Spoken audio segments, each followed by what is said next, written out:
Hi, Harvey Elwood back here again, Regional Medical Center, for another one of these good interviews and conversations.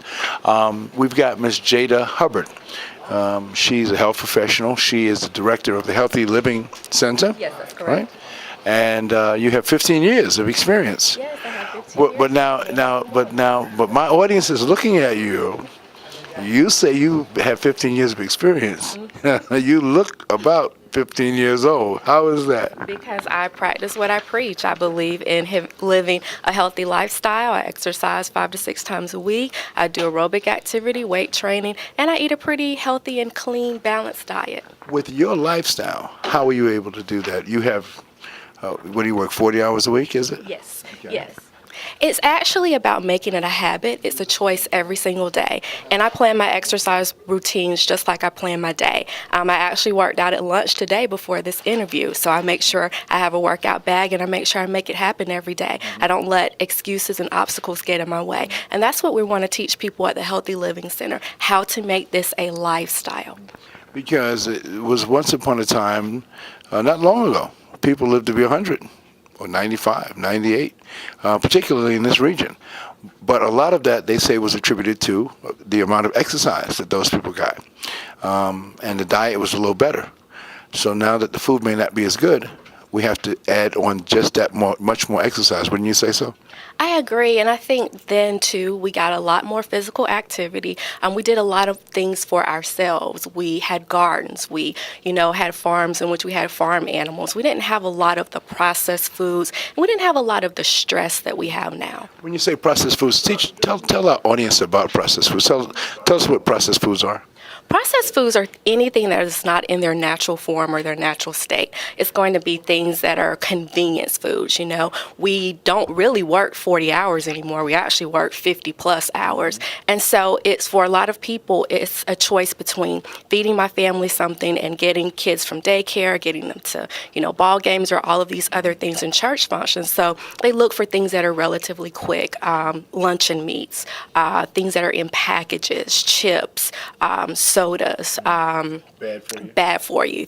Anything that's in that middle aisle of the grocery store, that's going to be processed. It's going to be out of its natural state. Healthy lifestyles. Mm-hmm. We were talking about exercise and making time. And then I went on to talk about fried chicken being one of the comfort foods, which is really bad. Do you know why fried chicken is bad for the body? Do you have the evidence of knowing why? What we can tell our audience? Why is skinless chicken better than the chicken with the skin on it? Who said fried chicken is bad?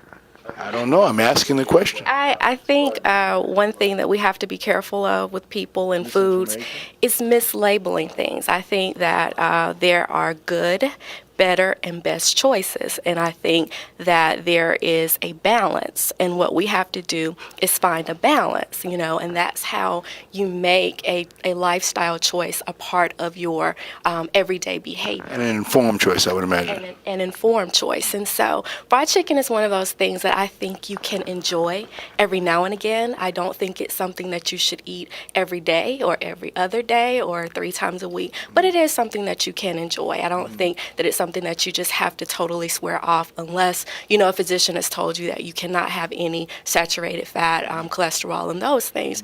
And that's what you get into when you're talking about fried foods.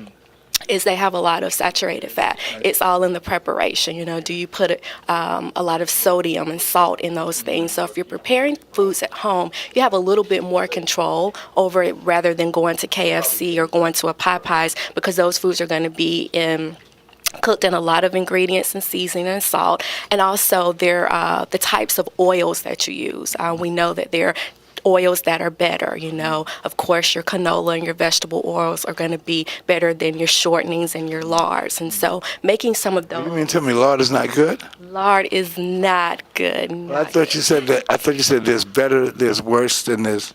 I said not good. I didn't say bad. I see. Okay. Yes, but it's But you're gonna. better off with like an olive oil Yes. or canola oil. Yes, but you have to be careful with olive oil because of the smoke point on olive oil. So olive oil is not a very good one to fry, but it's good to saute foods in, like if you're going to saute vegetables or add a little bit of olive oil to some pasta. But the oils that are better for frying are going to be your peanut oils, your vegetable oils, and your canola. I saw something on television not long ago.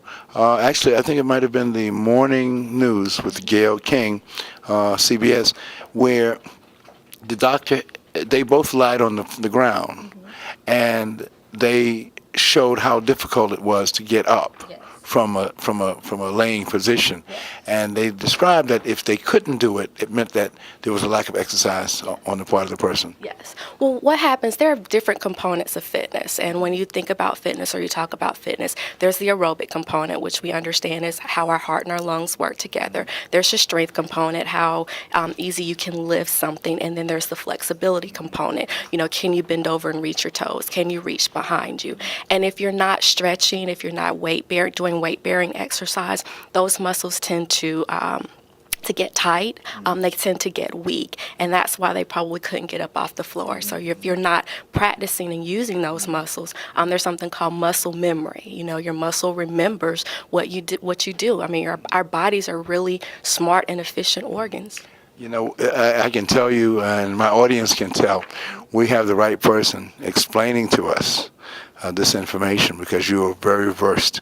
Your knowledge is very extensive, which is extremely important for this community. We need to know more about it. How do people join you, and how do they get involved in the Healthy Living Center? How do they know more about this and be able to share and gain from your knowledge? Well, thank you very much. That's a very good question. How do you join the Healthy Living Center? The Healthy Living Center, if you're interested, you need a referral from your physician. And we are looking for individuals who either are diagnosed with diabetes or may have prediabetes or have a weight issue. You know, if they have a BMI over a certain percentage, you would. Tell us what BMI is, if you will. Okay, BMI is your body mass index. It has to do with how heavy you are. It also tells you, what your risk is for cardiovascular disease and some of those other chronic illnesses. And so we look at the BMI index when we talk about being overweight, overfat, over obesity, or morbid obesity. Now that you did touch on obesity, if you tell our audience, if you will, what's the correlation between obesity and morbidity? You want to talk about that a little bit?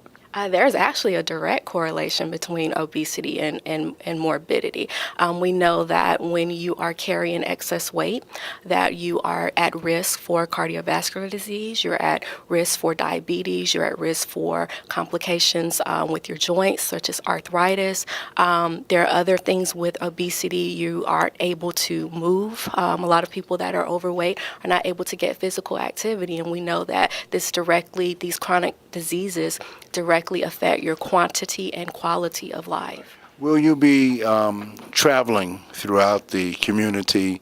As you may know, Orangeburg County, for example, is the third largest county of all of the 46 in South Carolina, and it's very spread out. And then, of course, we got Bamberg, we have Denmark, we have St. Matthews, all of this region. I believe that the community will benefit greatly from just you coming out and speaking with them at various opportunities that you may have. Do you think that will take place? Sure, I would love to do that. I love speaking about health and wellness.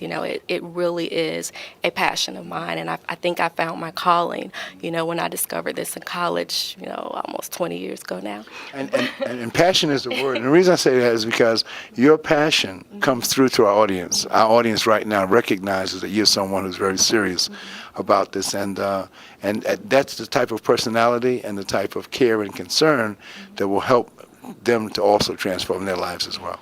Yes, and I'll definitely be connecting with our marketing department. We've already started our strategic marketing plan to come out and do some outreach at some of the community events. We're doing some things with grants, working with some of the local churches around here. So I would definitely love to speak with anyone regarding how to be healthy. Is there anything lastly that you'd like to share with our audience before you If go? anyone is interested in joining the Healthy Living Center, please just feel free to give us a call. Our number is 395-3891, and our staff will be more than happy to tell you how you can get involved. And that number one more time, if you will. It's 395-3891.